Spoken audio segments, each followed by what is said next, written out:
જય શ્રી કૃષ્ણ.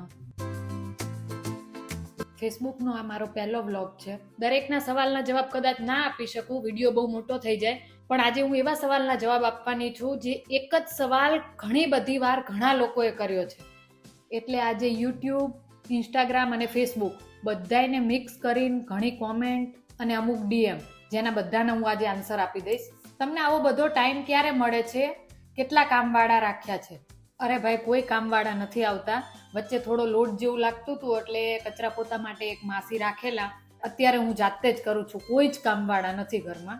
ખરેખર આટલી બધી ખરીદી કરી છે કે પછી બીજાના ઘરમાં ઝઘડો કરાવવા વિડીયો બનાવ્યો છે? મારા કોઈ જ વિડીયોનો હેતુ કોઈને ઝઘડો કરાવવાનો ક્યારેય નથી હોતો. અને ખરેખર આટલી બધી ખરીદી કરી છે. તમારું કોઈ સપનું એક હોય તો કહું, સપના તો ઘણા બધા છે, ક્યારેક ફુરસદે જણાવીશ. ભાઈને તમે જ ટાલ પાડી દીધી છે કે શું?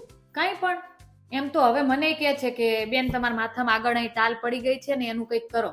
આ ટાલને લઈને તો અમુક ડોક્ટરના પણ ડીએમ આવેલા મારામાં કે બેન, અમે સ્કિન ને હેર સ્પેશિયાલિસ્ટ છીએ, તમારી આ ટાલ છે ને એની ટ્રીટમેન્ટ થઈ શકે. એમનો ખૂબ ખૂબ આભાર.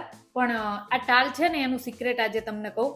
આ ટાલ અત્યારની નથી. આ ટાલ છે ને એ મને ક્યારે થઈ, આપણે નાના હતા ને ત્યારે પ્રવાસમાં લઈ જતા. લગભગ હું 4થા ધોરણમાં હશું અને પ્રવાસમાં ગયેલા. તો નાના હોય એટલે આપણને ઊંઘવાનું ને બધી કઈ બહુ ખબર ના પડે, એટલે આગળની સીટે આવી રીતે માથું રાખીને ઊંઘેલી. અને કોઈએ મજાકમાં જ આગળની સીટે ચિંગમ ચિપકાઈ દીધેલી અને એ ચિંગમ મારા વાળમાં લાગી ગઈ. અને ત્યારે તો શિક્ષકોની બીક એવી લાગે કે આપણને કહેવાની હિંમત ના થાય. પછી મારી ફ્રેન્ડે અહીંથી એક એક વાળ ખેંચીને કાઢ્યો. આતર ને એવું તો હોય નહીં આપણી પાસે, એટલે અહીંથી વાળ ખેંચીને કાઢ્યો ને એટલે મને એ ટાલ પડી ગઈ. પણ થોડીક હવે નોર્મલ પહેલા કરતા વધી છે, પણ હતી તો મારે પહેલેથી જ. તમને સૌથી વહાલું શું? અઘરો અને સૌથી સરસ સવાલ.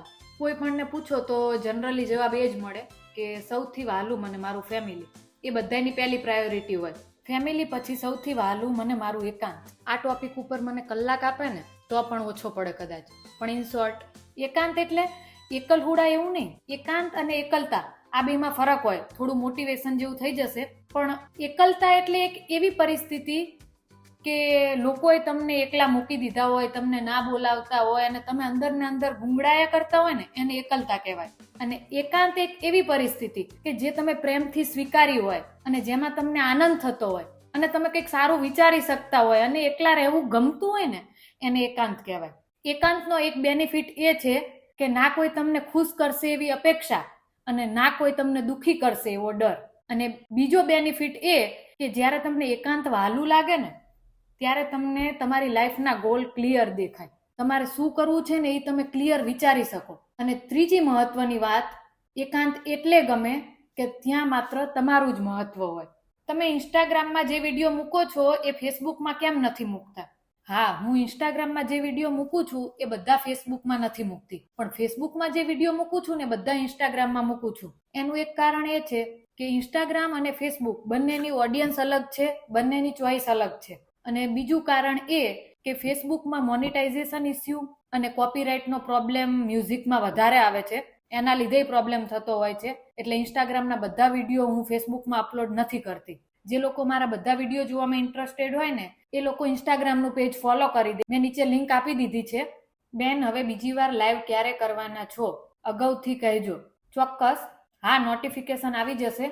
લાઈવમાં એવું છે કે લાઈવમાં મેં પહેલી વાર લાઈવ કરેલું ને તો કોઈ તૈયારી નહોતી, અચાનક જ ફ્રી હતી એટલે એવું થયું કે તમારી સાથે વાત કરું અને મેં લાઈવ કરેલું. પણ એમાં 500 ઉપર કોમેન્ટ આવેલી છે.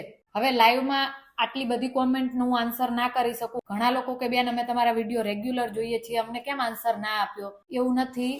લાઈવ પૂરું થયા પછી પણ મેં બધાને આન્સર કર્યો છે અને કોશિશ કરીશ કે હંમેશા આન્સર કરી શકું. બેન, તમને મળવું હોય તો કેવી રીતે મળવાનું? સોરી, એવી રીતે તો હું ના મળી શકું. ક્યારેક રસ્તામાં કે કોઈ ફંક્શનમાં તમે મળી જાઓ તો હું ચોક્કસ મળીશ. એવી રીતે ઘણા લોકો મને મળે છે. અત્યારે પ્રસંગની સિઝન ચાલે છે તો લગભગ બધા પ્રસંગમાં મને કોઈ ને કોઈ મળ્યું જ છે. તો એવી રીતે હું ચોક્કસથી મળીશ. રસોઈ આવડે છે કે ખાલી ફાંકા જ મારો છો? અરે ભાઈ, એના માટે તમે યુટ્યુબ વ્લોગ જોઈ આવજો એટલે તમને આન્સર મળી જશે. બસ. પછી બીજો સવાલ છે, તમને આ બધા કન્ટેન્ટ ક્યાંથી મળે છે? કન્ટેન્ટ તો મને રોજિંદા જીવનમાંથી, ઘણી બુકોમાંથી અને ક્યારેક અનુભવોમાંથી, દરેક જગ્યાએથી મળી જાય છે. તમારું મોટિવેશનલનું પેજ હતું એમાં કેમ હવે વિડીયો નથી આવતા? ફેસબુકનું પેજ તો એ મારું એકદમ હેલ્ધી જ હતું, પણ ઇન્સ્ટાગ્રામનું પેજ મારું ફ્રીઝ થઈ ગયું. એટલે એમાં હું કોઈ પણ વિડીયો મૂકું ને તો વ્યૂઝ આવતા જ નહોતા અને વાયરલ પણ નહોતો થતો. અને આમ પણ મારી ઈચ્છા કોમેડીની હતી પહેલેથી જ. જ્યારે મેં મોટિવેશનલનું પેજ ચાલુ કર્યું ને ત્યારે મેં સ્ટાર્ટિંગમાં કોમેડી વિડીયો મૂક્યા, પછી વચ્ચે મોટિવેશનલ પણ મૂક્યા. તો મારા મોટિવેશનલ વિડીયો જ વાયરલ થયા. એટલે પછી નક્કી કર્યું કે મોટિવેશનલ જ હું બનાવીશ. અને મોટિવેશનલમાં ટાઈમ ઓછો જાય અને કન્ટેન્ટ તમને ભરપૂર મળી જ રહે. પણ નસીબે સાથ ના આપ્યો અને મારું એકાઉન્ટ ફ્રીઝ થઈ ગયું. એટલે પછી કોમેડી માટે મેં નવું પેજ બનાવ્યું. અને એટલે હવે મારું પૂરું ધ્યાન આ પેજમાં હોય છે. એટલે મોટિવેશનલ પેજમાં હું નથી મૂકતી. આઈ હોપ તમને બધાને લગભગ જેને મેં આન્સર નહોતા આપ્યા એ બધાને આન્સર મળી ગયા હશે.